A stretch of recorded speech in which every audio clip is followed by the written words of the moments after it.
Hello and welcome to High Tide. This game was created for the Blinks by Move38 game jam at Stony Brook University. The objective of this game is simple.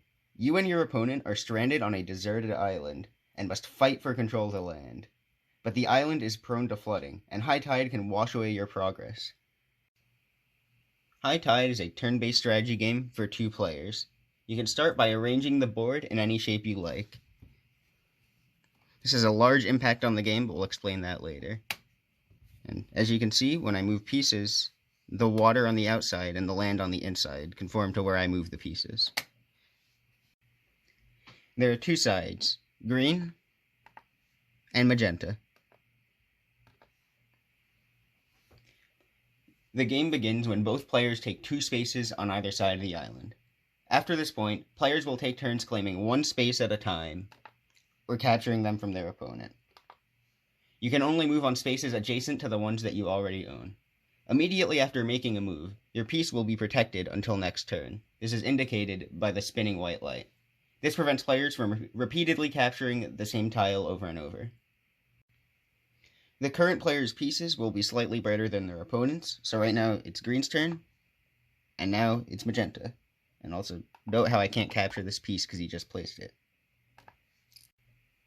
After a few turns into the game, you will notice red lights spinning around some pieces. This indicates where the high tide will come in soon, wiping away a player's control of a piece. Watch where you take control of, as the more exposed to the ocean a piece is, the more likely it is to be washed away. But watch out, since even inland pieces can flood, even though it's at a much lower probability. As you can see, the warning will stay there for 1 turn, and then the piece will flood for 1 turn. So next turn just started, that piece flooded. Now if we go 1 turn later,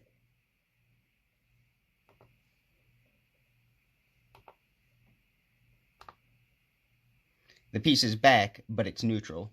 So players need to recapture it if they want claim of that piece. When the game starts to near its end, more and more floods will occur, increasing the chaos and tension.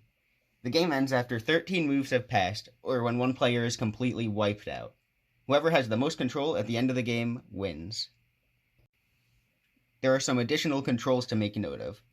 One of these is you can double tap to skip your turn. This is useful if you have no legal moves to make. So right now it's green's turn, double tap, and then it goes to magenta's.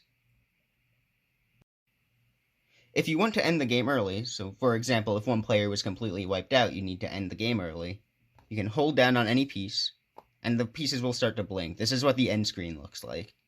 And when on the screen, you can double tap any piece to reset the board and play again. To better demonstrate the gameplay, let's play an example game. Thanks for watching.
Alright, magenta wins.